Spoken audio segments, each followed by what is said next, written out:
So I'm on a journey to build a graphic design business completely from the ground up.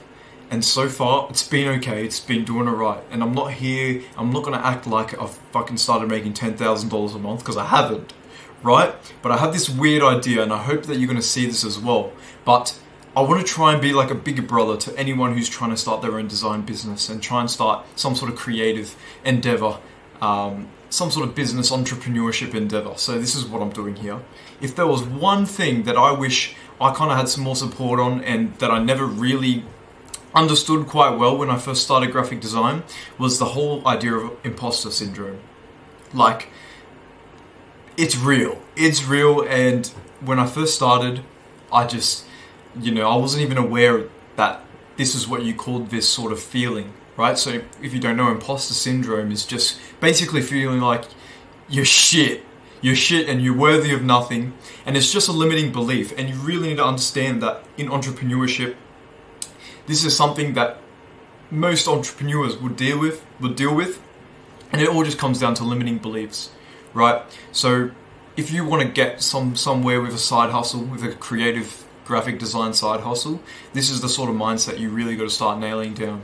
And I don't know if it comes from a simple mindset reframe. I believe there is actually work you have to do in order to be able to become that sort of person who believes in themselves and is able to charge massive rates for the projects and whatnot. But when I think back to like a year ago, when I sold my first logo design for $125, bro, like the amount of confidence I had in myself at that time was nothing. It was nothing, man.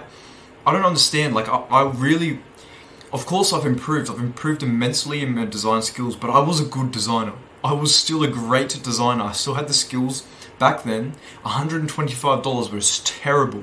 So if I can try and help someone not make that mistake, you don't have to work for free. This was a limiting belief I had, alright? I'm gonna get serious here. I thought that to be an entrepreneur, you had to work for free or for minimum rates. It's not true. Do not do that.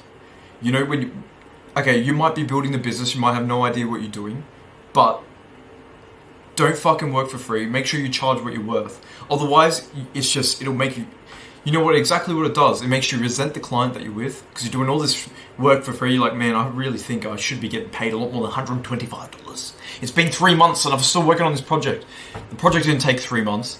It took a long time though, and I got $125. And somewhere in the back of my mind, I was thinking that this is normal. This is normal. You have to be willing to work for free. I don't know why I made that sort of connection from what I've heard online. I'm sure it means something good. But when you when you have the design skills, I had the design skills. I wasn't experienced with logos. I barely ever got asked to do a logo.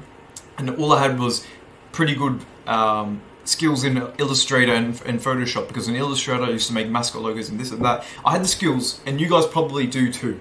And if you don't, maybe this is different, but I'm just trying to speak to a younger version of myself here and try and solve a really terrible problem that I wish I didn't have to go through. And that is just to charge what you're worth.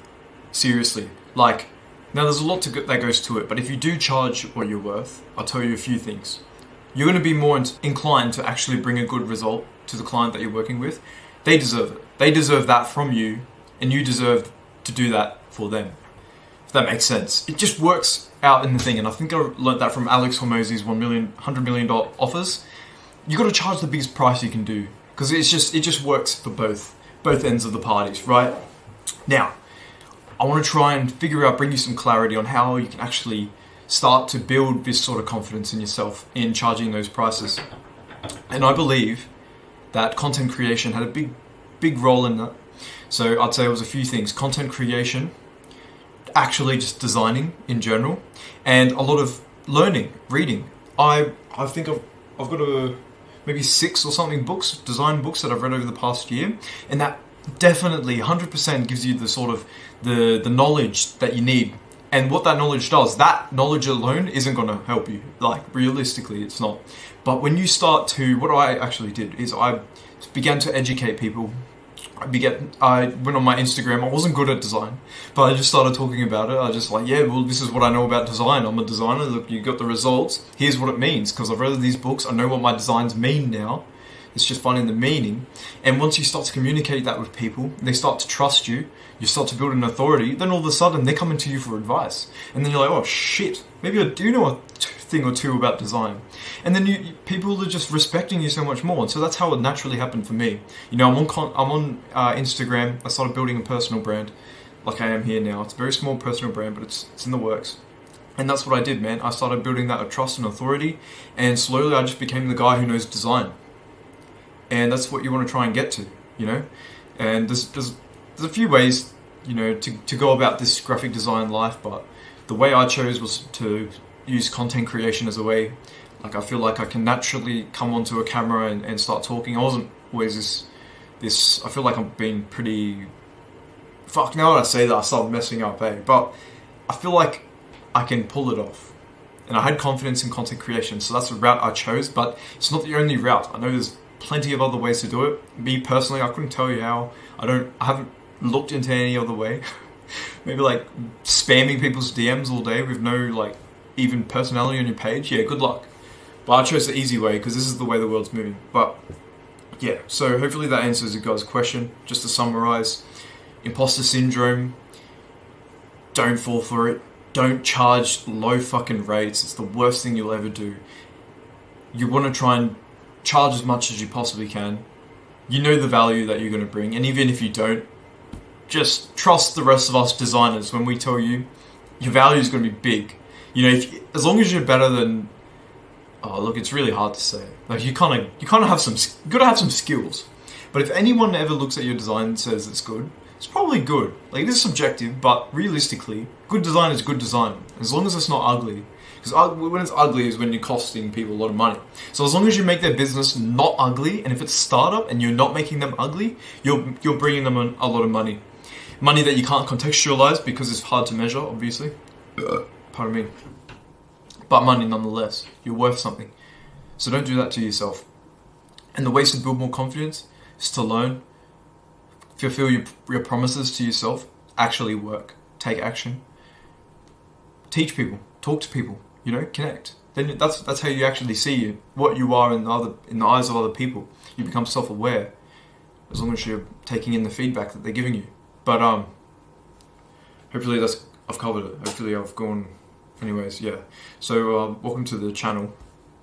Hopefully I'll be posting more of this. I've just stolen my brother's webcam, and I've just eaten a lot of cookies because I was so tired after work. I needed some sugar rush, and so this is a result of that. Hopefully I'll post it tomorrow. But yeah, I want to start documenting the journey, start talking about lessons that I'm learning, and try and help some people out on YouTube. I've got no idea if anyone's even going to watch this video, but if you watch to the end, fucking appreciate you, lad. Smash the subscribe button. And maybe follow my Instagram as well. And TikTok. No, just Instagram.